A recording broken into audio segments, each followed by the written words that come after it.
There are hours in the night that don't belong to time. What if one of them remembered you, held your name like a note that never stopped vibrating? Then every silence after would sound like something listening back. This is the still hour. Carl Danner always woke at 3:13 a.m. Didn't matter what time he went to bed. That old brass clock on his nightstand, a wedding gift from 1982, would click once and his eyes would open. Every night, he'd lie there, listening. At first, he told himself it was age. 62, prostate the size of a potato. What did you expect? But it wasn't the bladder that woke him. It was the sound, the hum, faint, mechanical, steady, like a power line vibrating somewhere far away. It started right after they shut down the paper mill. The whole town of Lawton went quiet when that place closed, except for that hum that came from nowhere and everywhere. Carl would shuffle to the kitchen, switch on the light. The hum stayed, exactly the same volume. He turned off the breaker once. The house went black, the refrigerator died, even the street lamps outside blinked out. And still, beneath it all, he could hear the low note running through the bones of the house. His wife, Annette, never heard it. She'd roll over, tell him to quit listening for ghosts. Then came the morning, when the silence woke him. It was 3:13, same as always, but the hum was gone. The air felt hollow without it, the kind of quiet that presses on your eardrums. He lay there waiting, half relieved, half disappointed. Then something whispered his name. Not loud, just a breath against the wall, like someone standing on the other side. Carl. He froze. His first stupid thought was, maybe Annette's awake. But she was snoring softly beside him. Carl, the voice said again.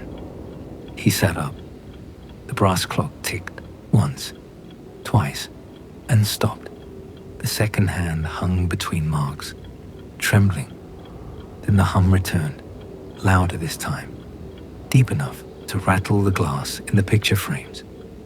He got up and went to the hall.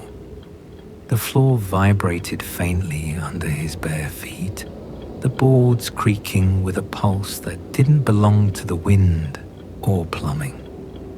The hum grew stronger as he walked toward the basement door. The door was already open. He never left it open. Down below, the dark looked thick, almost liquid.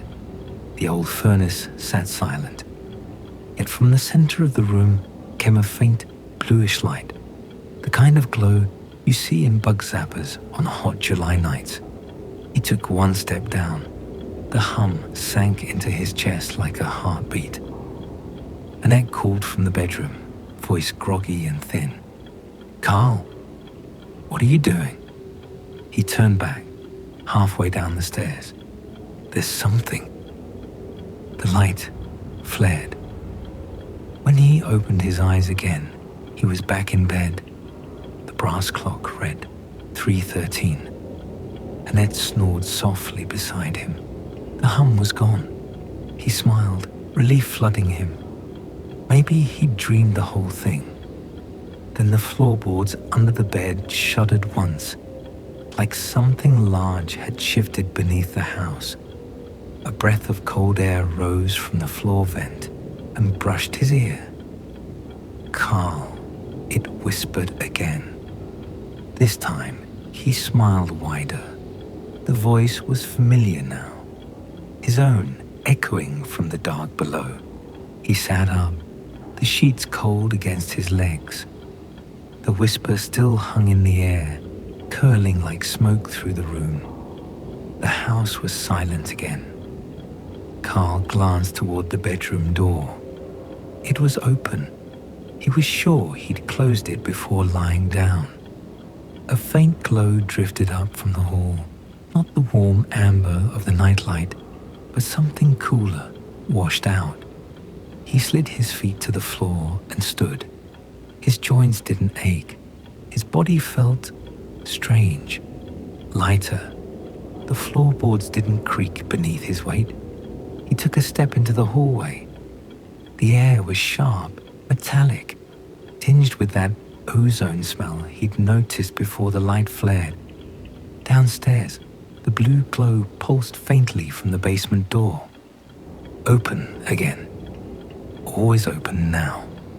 He started toward it, then froze.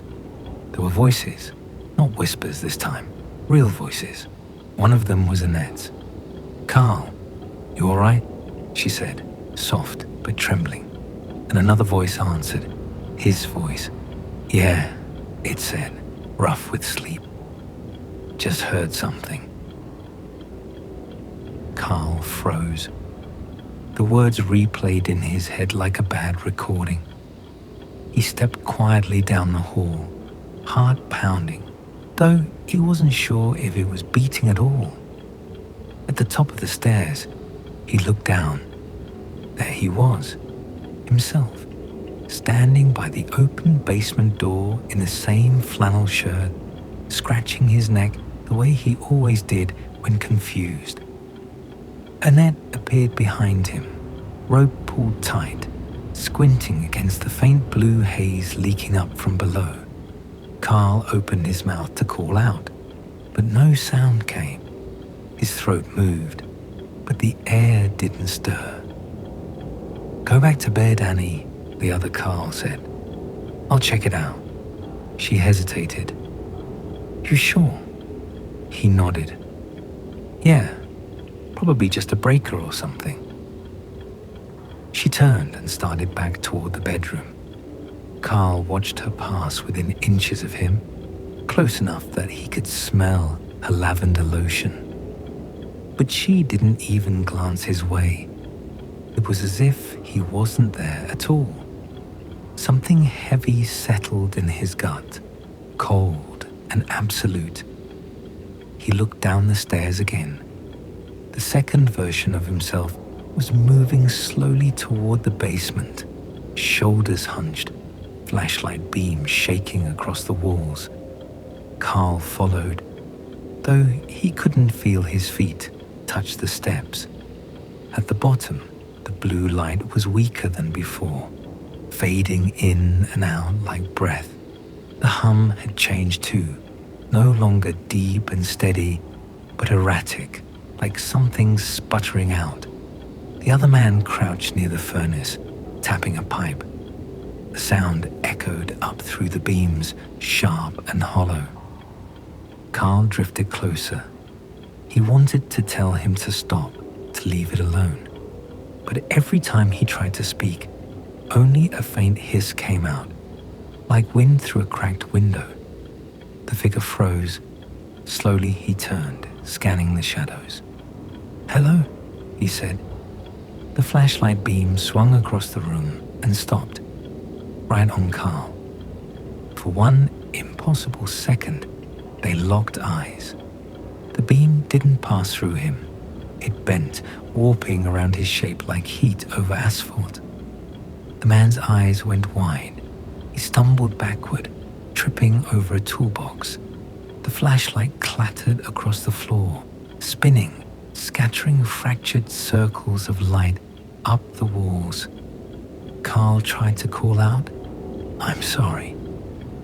But all that escaped was a low groan, pulled from somewhere deep and distant. The walls seemed to pulse with it. The hum surged again, vibrating the floor. The man bolted up the stairs, panting, muttering something about the power, the house, anything to make sense of what he'd seen. The door slammed shut above him, cutting off the last thread of warm light from the kitchen.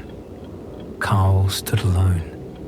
The hum slowed, deepened, began to sound almost like breathing.